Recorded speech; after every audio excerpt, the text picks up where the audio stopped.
So why should we do natural language processing at all? Why not just look at the raw data? Well, the best argument is that you can't get much knowledge out of large data by just reading it. Like if you have a 1 billion word corpus, it would take you a lifetime to read it. You need quantitative methods, informed statistics to get meaningful information out that represents the whole corpus. It can be concordances or relative frequencies or similarity measures, all of which I'm going to show examples of. Optimally, as a linguist using the corpus, you would want to go back and forth between these statistics and inspecting the interesting cases. But you wouldn't be able to find the interesting cases if you had a raw 1 billion word corpus. Even 1 million is unmanageable in that sense. So the linguistic processing determines what you can do with the corpus and how easy it will be. If you do statistical methods just on the raw data, there's certain things that are difficult, such as category-based and structural interpretation. It gets easier to interpret things if you have sentiment markers or metaphor markers or task-specific ontologies. So every annotated corpus can be specialized as to what it's going to be used for. The linguistic annotation of a corpus will usually progress from simple to complicated or low level to high level things. Like you go from word form to lemma. A lemma is the base form of a word, so it's minus the inflection. So you don't have to make a list of German inflection words. You can take the lemma wählen here. Then the part of speech or the morphology, like present tense or nominative or singular. Then the syntactic function, and now we're getting from a, let's say, the form to the function. Is something a subject that is likely to do things or to be in the focus of attention, or is it an adverbial that gives you a secondary information? There can be helping categories like demonstratives or main verbs, and semantic categories for classification, like is this a political party, is this a person, is this negatively polarized? These can all be added as tags to words. Dependency is about structure, linking all the words in a sentence to a tree. I'll show examples of that later. And at the highest level, we get semantic structure, where, for instance, the frame attack will have dependents that are agent and destination, who you attack. Then long distance relations can be beyond what the one verb can achieve. It can be anaphora or discourse structure or speaker attribution. For instance, very interesting in the fake news discussion. Do we know who said it? Or informational structure. I've done a project on extracting casts from Portuguese novels, where you wanted to know what are the figures in the novel and who is married to whom and what's their profession. So my system for Portuguese and for the other 10 languages, it's more or less the same thing. It goes from pre-processing, like cleaning the corpus for OCI errors and deciding what is a word, like a name can be more than one word, company name, for instance, or an association. Then morphological analysis, drawing on extensive lexica, disambiguation of that using constrained grammar, which I will explain in a moment too. Then constrained grammar syntax and dependency. And you can see all these levels here mentioned, they're going to be done in a chain of programs. So it's modular. You could use different non-CG systems somewhere in between if you think they're doing the job better. The constrained grammar is a rule-based system, but you can add statistical systems or statistical information into the system if you want. Depending on the level of annotation, you get ordinary syntactic flatly annotated corpora or tree banks or semantic corpora or as I said, speaker attribution corpora. So these are examples of the tags used internally, and these are just abbreviations, so I'm not going to explain them all, but the idea is that every word form has a chain of these. So the part of speech thing like N for nouns, and then syntactic functions like subject, accusative object, or at the group level dependence, pre, post, n is pre, post nominal dependence, appositions, and or if it's a whole clause that is a dependent, then is it a finite or non-finite clause? Is it and is the top level clause a question or a statement, and so on. For the structure, we have shallow dependency tags, these little arrows here that's saying the subject binds to a verb to the right or to the left, which can be interesting for knowing where the focus is. And then number dependencies that are exact and decide exactly which word attaches to which.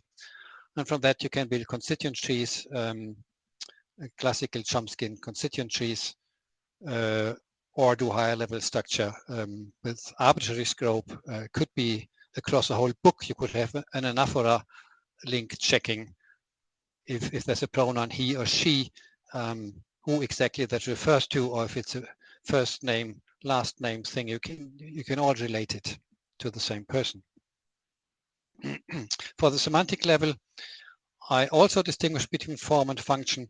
So form would be semantic subclasses, like for verbs, temporal or directional, or for the nouns, it would be a human professional, a vehicle for the air, a plane, or a tool for shooting, which consist of atomic feature bundles. Like this here would be plus human and plus animate, but minus location, because humans don't have a location. And then in terms of function, there are semantic roles. Like this human can be an agent or a patient. It's still a human, right? Form-wise, you can look that up in the lexicon.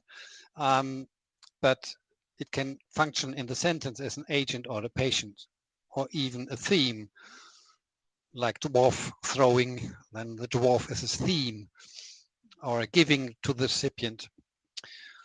These are the core roles, and for the adverbial functions, there are many more, like direction, destination, and all the place roles then are metaphorically used for time too. We have a destination in time, for instance. The CG rules are there to map such tags and to disambiguate them. And the thing about constraint grammar is that it is reductionist. So you remove readings that are not possible in context. That way you always get a surviving reading. It's a very robust system, as opposed to, for instance, rules that are phrase structure rules and assume perfect knowledge about the language and don't tolerate errors. Just one example, let's say a word is ambiguous as to being a finite verb or a noun, then you could say can't be a finite verb if we already have a C safe finite verb -1 to the left, asterisk anywhere to the left, with a barrier of a clause boundary. So meaning you can only have a finite verb if the next finite verb is separated by a coordinator or a clause boundary, a comma, for instance. You can't just have them in the same clause. That's a linguistic rule, and it's used for disambiguation. The Palabra system uses a core lexicon of lemmas of about 70,000, which if you had full forms, inflected forms would be over 1 million, and 40,000 name types and 9,000 polylexicals of more than one word. And all these are then used to produce ambiguous morphology that you disambiguate with constraint grammar rules. We have I have 6,000 rules in the core grammar and 4,600 in the add-on modules, and then there are dependency and higher level semantics, 3,300. It's over 10,000 rules in all. The performance of the system is roughly, that depends of course on genre. News is easier than social media, for instance, but you generally get 99% correctness for part of speech, F1 scores, and 96 for syntactic tags. Speed depends on what you run it on, but I think on my computer it's 1,000 words per second, but of course you can scale that. So let's look at what you can do with it. This is a university application for teaching grammar. So we do, this is automatically generated phrase structure grammar tree, where you have the statement that is a finite clause consisting of an adverbial, entros donus di restaurante, and a subject, acrise, a main verb, favoriza, and an object, quem pilota propria cozinha.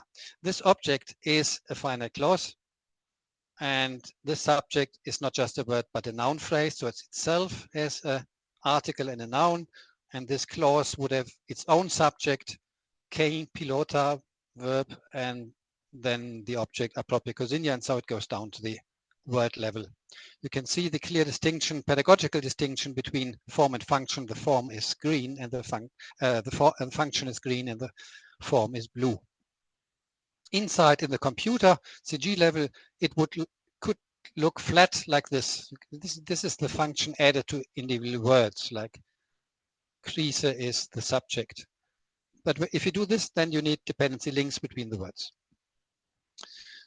This is a terrible example from the hate speech corpus that we have at the university about Islam belonging in the ass of a pig, and this is a dependency tree. So you can find these words like ass and pig and see how they relate to the subject Islam, and then even though they're not adjacent, you can see it's the same sentence and how it's linked. Also, you can see the semantic information.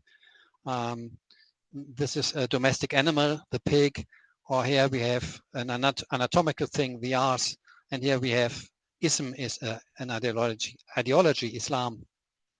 And a special thing I've been annotating for German and Danish, and yeah, also Portuguese to a certain degree, is emoticons and emojis.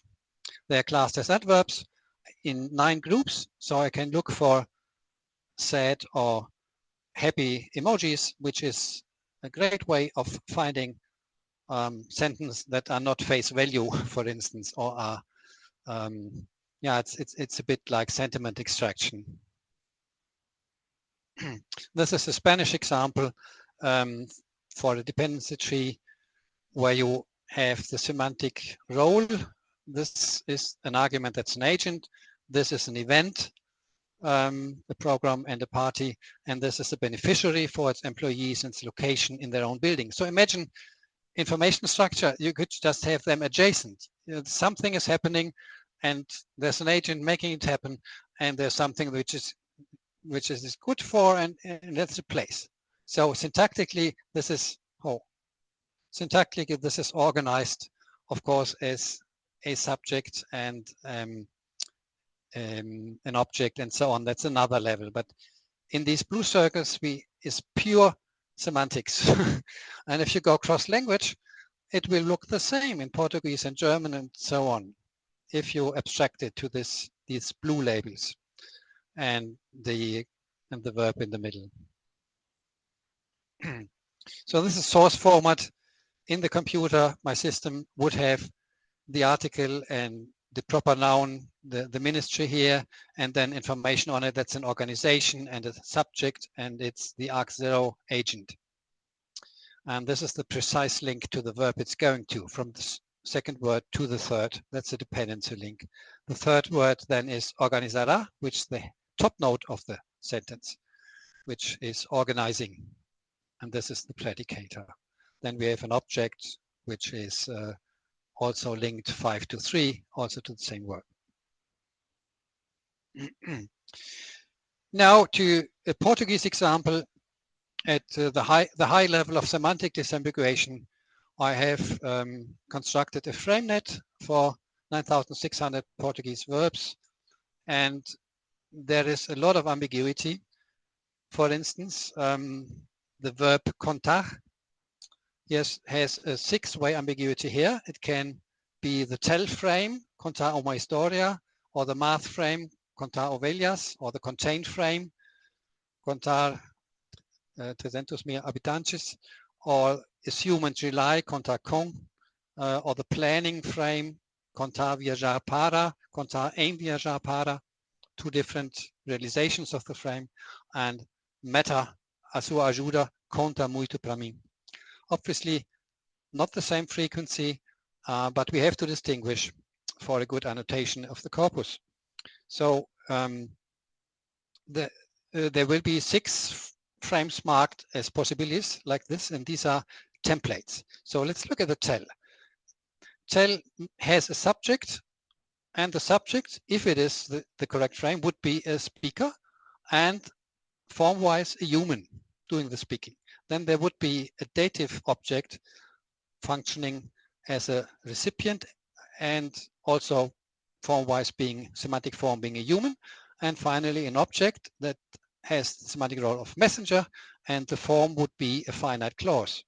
So this reading will be reinforced if we do have a clausal object or a dative object, and if it is chosen because of the syntactic reinforcement, then the system will map the correct labels, right? So it can be chosen because of lower level linguistic things like dependencies, then it can project higher level semantic things and disaggregate them. The other frame here is human rely, that needs a cognizer, a subject and a theme with the preposition con. So it will be triggered by a preposition, which is unambiguous and pretty safe trigger, and the semantics of the complement of the preposition as a backup, like being human. You are counting on a human. But you could also count on something happening in an event, or even maybe on things. So there is, if some of these conditions don't match, there's a graceful degradation happening that if no other frame is selected with all its conditions, then it goes up, and is one frame selectable with only subject, for instance, or with only human, until it one survives.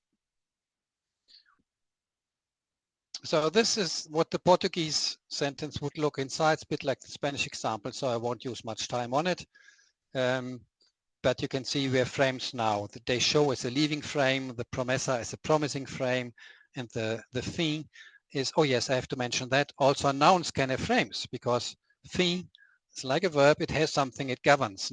This is the month, August, which is a temporal location with relation to fin, which is the temporal destination, which itself is a temporal destination, ate or fin. Yeah.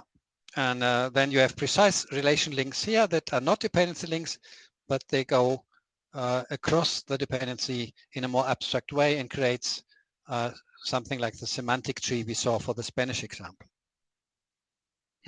As a backup method for the frames, there are syntactic only assignments of roles, like in this case for ergative verbs, like dying, the patient will be mapped to the subject without any further conditions. Or the, for instance, instrumental function will be mapped on tools. If there is with, in an English example, the with as a proposition, or content for bottles and so on. Or for the wine will be content marked if there's a bottle as a head. Yeah, I'm now going to show corpus examples. And for these, I'm going to use Portuguese block corpus made by Santos, Voloshin, and Vieira. Was published in 2018. It's very big, 2 billion words, and Portuguese literature corpus from the European LTEC collection, collected by Diana Santos, 450 novels, mostly historical, to be in the public domain. Then the NetLang hate speech corpus from the University Braga, which is smaller, but filtered for hate speech. And our own Xperos corpus is 3 billion words, both Danish and German data. And the Twitter part is unabridged. So you can be sure nothing is excluded. There's no hate speech filter pre-assigned. You do it on the fly.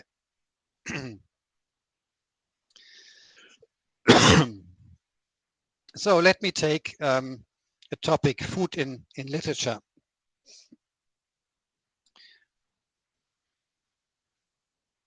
Hope you can still see my screen. We have the corpora here. So I selected the Portuguese literature corpus, and I have my corpus search interface that has the blue rectangles are for word forms, and they can have specifications on them. So, for instance, the first being a noun and the second being an adjective or so. For the food, I had a semantic condition, just food. So all the nouns I get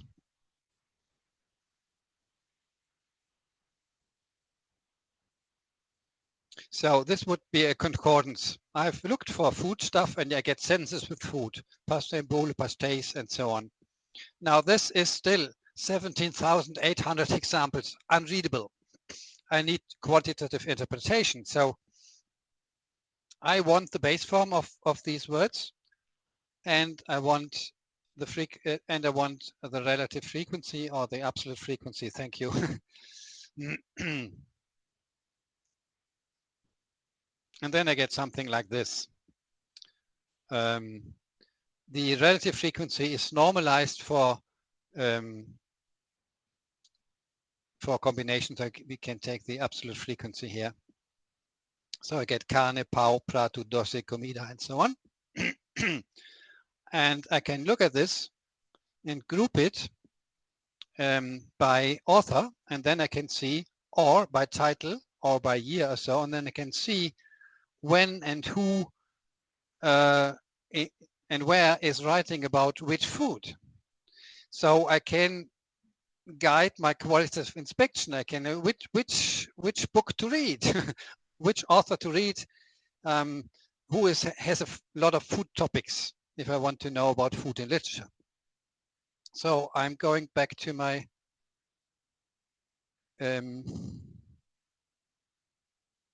here and presentation. So back to my slides. I will get this if I sort for authors. Now we can see that some authors are right. These are 10 colors for 10 foodstuffs, and I took the top frequent ones and removed the neutral ones like comida. So we have doce here. That is very important for this author. Or we have milho, which is important here. These two are writing a lot about food, and then there's 1, 2, 3, 4 more, and some that don't have the food topic at all. But for those that have the food topic, I can also see whether there's a lot of sweets or certain grains or what. This is of course 450 or so books, so you can't see all. There's a scroll bar in the live version. And let us sort by something else. In the metadata, there is also the author's gender. So now I sorted for female authors and male authors, same foodstuffs. So first we can see that the sum is more for the female authors. They have a tendency to write more about food. Also, the male authors, they have more meat. And the female authors, they have more sweets, more fruit, and more cakes. Right? These are the cake colors and the sweet color and and the fruit color. And it's more neutral for the grains. I mean, and this is not this is not a study about what people really are eating. This is just a prejudice that men eat more meat, but it looks like that also affects authors in the terms of their topic, what they're writing. And so now you get interested as a linguist maybe, and then you inspect these books. Why are the female authors so taken up of sweets and the males of meat? And then maybe you will look inside the book and look at the figures. You do cast extraction and look at the male heroes of the book. And maybe they're also eating more meat, like the author himself. So this is one way to go here. For the hate speech, our own project was a 5-year project because of Corona. Instead of a 3-year project, it was longer. And we looked at hate speech not only in terms of corpora, but also expression and perception. So we had people with eye scanners and EEG scanners being confronted with bad stuff from our corpus and then see whether their pulse goes up and things like that. And I'm not going to talk about this here because it's corpus linguistics, but there were things correlating with the corpus.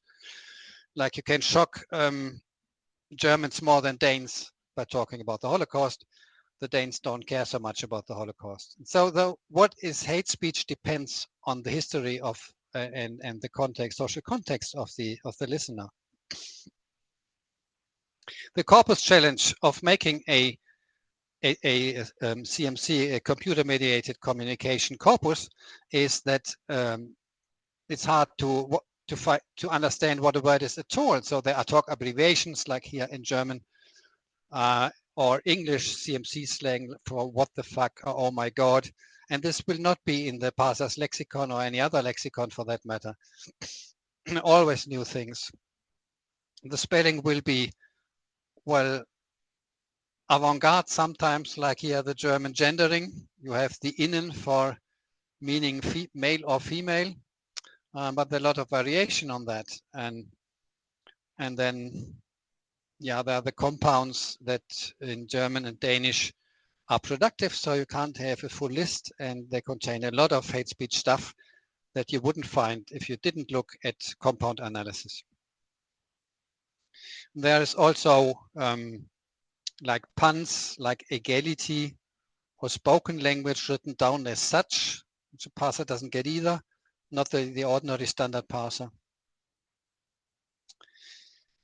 So the parser performance for German was boosted specifically by looking at these topics I mentioned.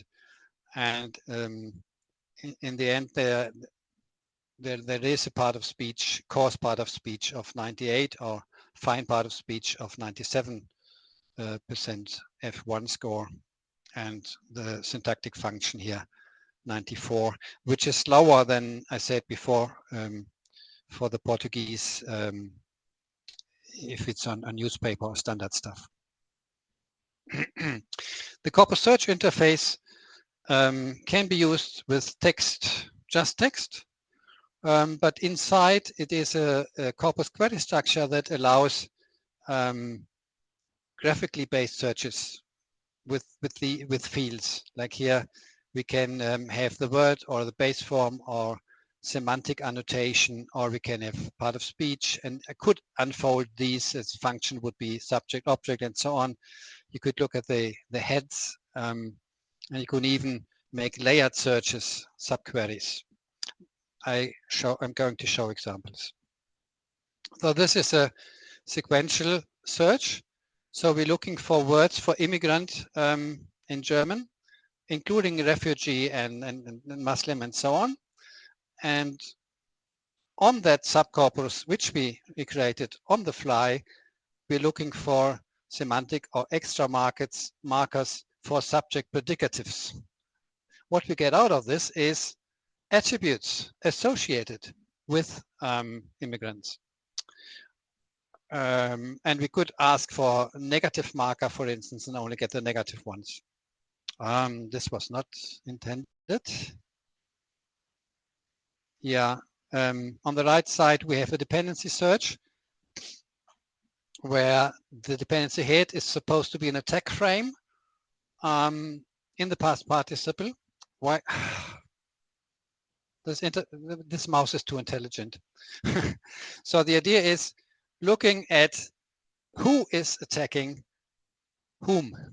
So I get pairs of,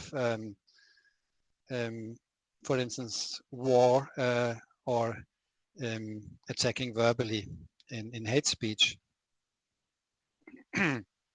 Another way of going to the corpus is, again, first finding all the food stuff and then trying to measure it semantically, not on the lines of author or year or so, but how it is perceived by the people doing the blogs and tweets. So here I am using a vector representation for the food that is plotted as a scatter plot in user-defined axis. I have defined an axis here with Molière at one end and Omen at the other. So the words are moving along the x-axis, whether they correlate more with the man or the woman. And on the y-axis, I try to define a health axis with saudade on the one end and doença on the other. These can be bubbles. So I could have saudade, I could have other words here, doente and doença, and I could have, say moça, Molière, and so on. Then I spread the words out, and you can see that we get the dose for the women here again. We get the yogurtje as very healthy, perceived very healthy, and the vaca meat less so. And the carne and other meat things here being more male, and the churrasco, the creme is more female too. Diet is healthy. Sorvete is not so healthy, but on the plus side. And so I think this is very interpretable along very normal lines. Another example here, tech and oil companies. So I made a set of lemmas containing the 7 magnificent tech companies and some oil companies. And then I'm plotting their vectors against one that is ecology or nature or so, like pollution on one end and sustainability at the other, and ecological. And here we have the smileys. So we have two positive smileys and 2 negative smileys, which are themselves vectors because I interpret them as adverbs. Here we get the tech companies beating the oil companies as to sustainability. On the popularity scale, Google does better than Apple, and Aramco does better than Shell, but Aramco is very bad in terms of pollution. So in a real scenario, I would now go back and look at get all the sentences with Aramco and all the sentences with Google and do more stuff with it in this circular qualitative evaluation if I wanted to find out more. So let's get back to hate speech. This is published stuff from our hate speech corpus. So the examples are in German or Danish, and mostly German. So, but there are English translations, and I think I can make the point in spite of the language. This is a sequential search for first immigrant list, including refugee and Muslim and so on, and then finding animals as predicatives. So we find sentences like refugees are cockroaches, or an indirect statement that all men are pigs unless they are refugees. This is irony. It's actually attacking the left wing, right wing blogger attacking the left wing politicians. This is a 3 billion word corpus. So finding this by chance that somebody's saying refugees are this kind of thing is much harder than if you do a structured search with semantic annotated corpus. And here we find other animals. Here this is a very common trope, refugees compared to parasites on the welfare state, or Muslims compared to wild animals in a indirect way here, insinuating that they're really wild animals themselves.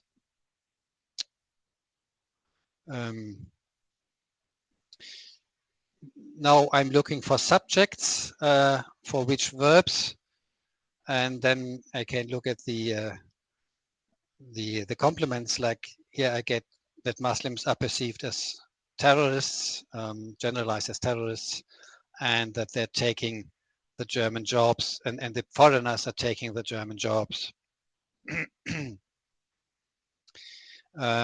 I'm looking for a dependency head as a verb that's not passive, and the attack frame, and I find things like a foreigner attacks 19-year-old girl from behind and pulls her, so, or refugee attacks another refugee, or this is a German compound as a subject for attacking, and it is, I mean, literally translated, it's a refugee pack, like a wolf pack. So this compound turns refugees into animals, though the Rudel, the word for pack, is as such, it wouldn't even be flagged for hate speech. And the compound is not visible for the filter in Twitter and Facebook. It just goes through. The sermon, these compound hate speech things, they don't get filtered away because Facebook can't do that kind of NLP. So now we're looking for typical attributes. So we have adjectives pre-modifying nouns that are human and are refugees, immigrants. This is a classical corpus inspection thing. So you get pairs of adjectives and interesting nouns. So here, for instance, you get completely veiled Swiss she-Muslim. And I get not just pairs. You can see this is more than one word, because I can have regular expression more than one. In the quantitative analysis, I can then take all these adjectives and sort them, frequency sort them. I sort the left edge because in German it would be adjective and then the noun. In Portuguese we do it other way around because the adjective is after the noun. But I sort it for frequency and I get this list. Somewhere here, 10 statistical spots down, I get so-called dangerous, dear, criminal, conservative, evil, anti-Semitic, false, violent. And I get the interesting stuff. Can I move that higher up? Yes, I can, because I can divide the frequency by the all corpus frequency for these adjectives. So if they're co-occurring with the immigrants more than with other words, then they're moved up in relative frequency. That I have done here. You can see that the absolute counts here, they're not ordered anymore. You get something up here, 94 is higher up than 238. So that is because I have relative frequencies, the red numbers here, which is a square frequency divided by the norm frequency. And then I make the interesting things more visible. I get the so-called and dangerous and male and evil and violent. I get them high up. So for Portuguese, I did this on the netline corpus, which is much smaller. So I would have to redo it on the block corpus to have higher numbers, but it's more or less similar effect. So I did it for imigrante, refugiado, and estrangeiro in order to find out what is the semantically perceived difference between these categories of foreigners.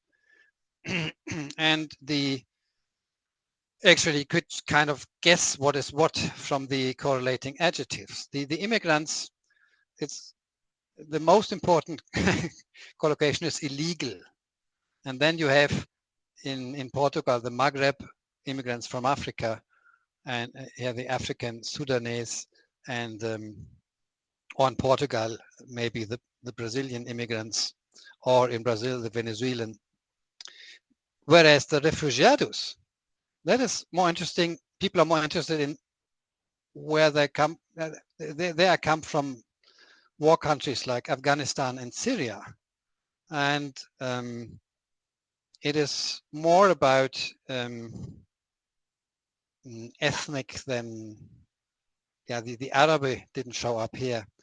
And finally, the extranjero, those are the ones already here, and we focus on residente, or the financial status is quite important. It's more visible in the German bigger corpus, but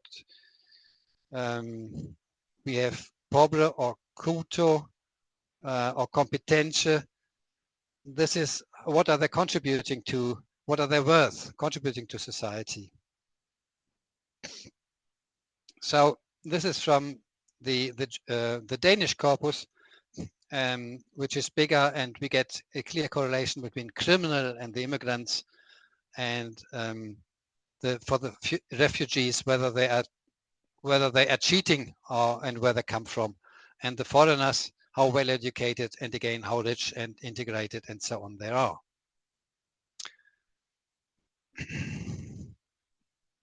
So now to the really difficult stuff to get out of the corpus, that is indirect things and irony and so on. So we have the adjective dir in German, Liebe, supposed to be a plus adjective, but no. If you you get it ironically with the Muslims. Dear Muslims, if you feel offended by our good-heartedness, that is not literal.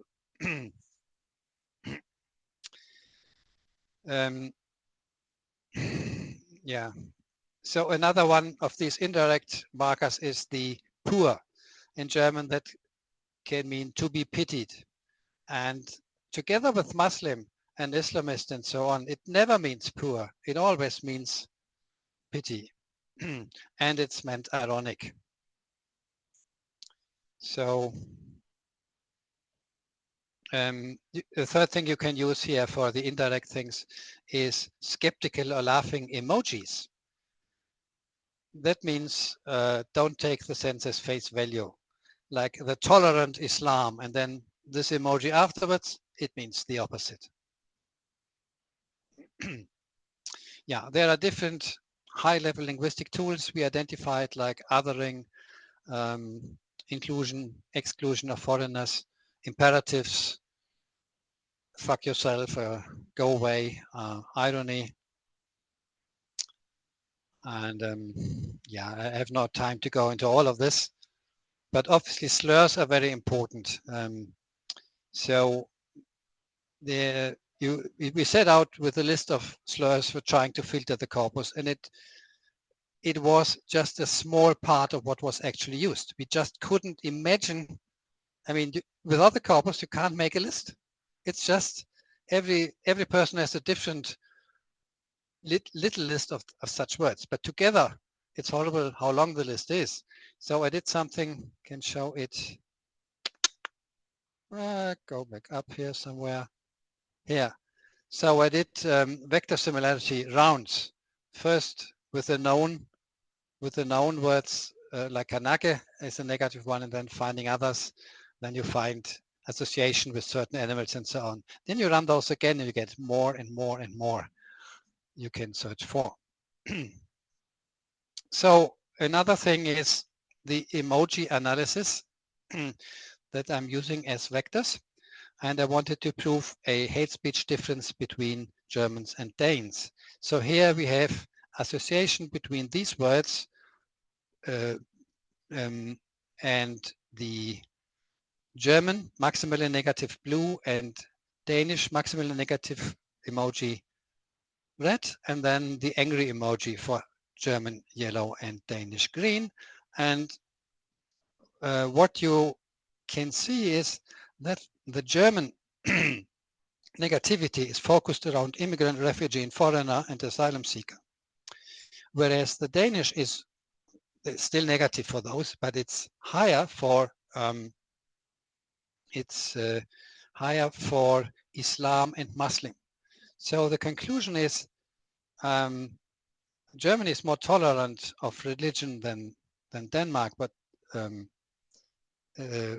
doesn't like immigration. This data is 2015 and 16. It's an enormous immigration in Germany. 1 million refugees in 1 year, and but the Germans had already lots of Turks, and they have another religion, and you're kind of used to that. But in Denmark, the immigration wave, first time there was another religion in Denmark, so they're very, very sensitive for that. And so last thing, let's make an axis with 2 emojis, vomiting and skeptical, and then we have the German. I mean, written here in English, of course, but the German words for these things and the Danish words for these things. And again, we can see there are 2 bubbles here that the immigration religion kind of words